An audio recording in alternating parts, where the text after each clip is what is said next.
So, now what might it mean that he's bruised? By the people of Israel being bruised, so to speak, by the chastisement of the Almighty, by means of the wicked nations, causing them suffering. Though these wicked nations are wicked in doing so, the fact of their causing suffering upon the people of Israel, bruising them, so to speak, this motivates the people of Israel to return to upholding the Almighty's will, to returning to His instruction, the Torah, and as a result, when the people of Israel return, they're restored and become again a blessing to the world. When this will happen, the nations will be healed as a result of their own causing harm to the people of Israel, not justifying their harm, but the greatness of the Almighty causes good to come out of the worst of difficulties.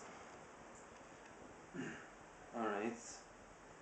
All we like sheep go astray, we have turned each man to his way, and the Transcendent One has made meet in Him the iniquities of us all.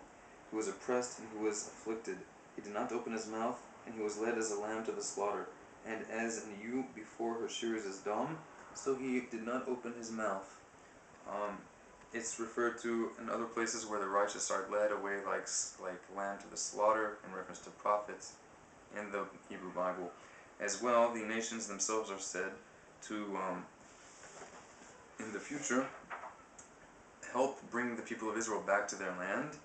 And in Isaiah chapter 66, verse 20, where this is accounted, it says that they bring back the people of Israel to their land as an offering, minha. Alright? So that parallels this, among with many other places. Alright, he was taken from prison, chapter 10, verse 4, you can look that up, and from justice. He had no justice, chapter 14, verse 2.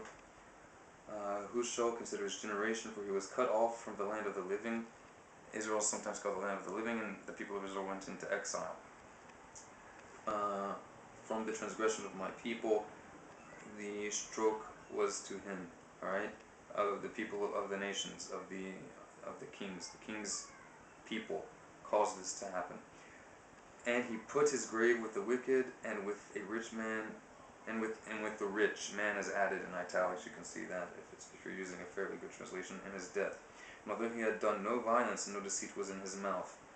Now here, this is recounted in the previous chapters, leading up to Isaiah 53, that the people of Israel were attacked and afflicted by the nations for no just cause, for no reason.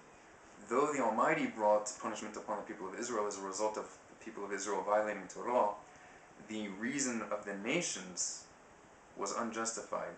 People of Israel were innocent for doing harm towards the nations that attacked them at this time. And let's see. Alright, anyway. Okay, 52 verse 4 through 5 in Isaiah. Alright. That it was without cause and taken away for no reason. Continuing.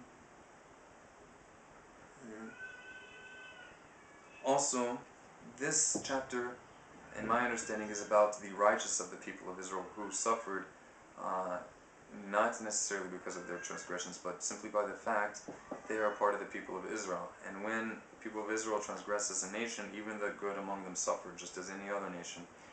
It may also be reference to those who brought about the punishment upon themselves because they were among the sinners, but as a result of the affliction that came upon them, they repented.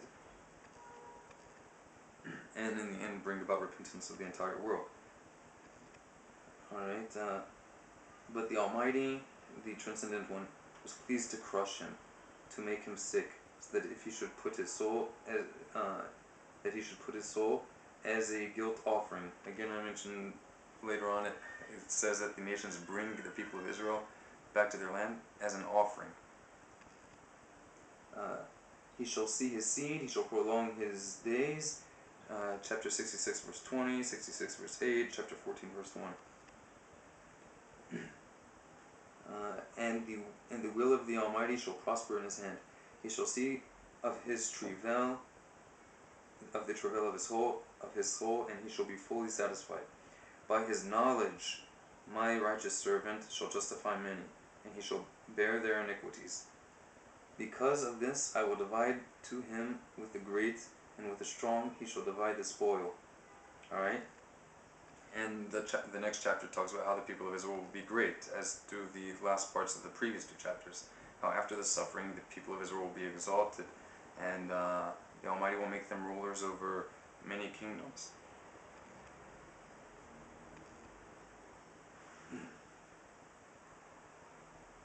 Because he poured out his soul to death, and he was counted as transgressors, or with transgressors, and he suffered the sins of many. All right, and he made intercession for the transgressors. That's interesting. The people of Israel, though they suffer, in our prayers, we're praying for the peace of the entire world all the time, praying that the Almighty forgive not only us, but that He bring the entire world to peace and redemption.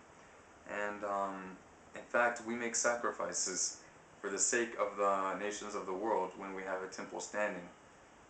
May it be rebuilt soon in our days.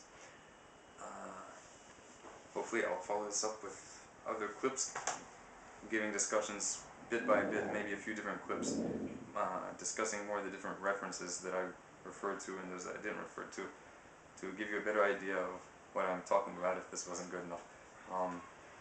Yep. In the meantime, Shalom, וה Hashem יברך אותכם דורשי Hashem.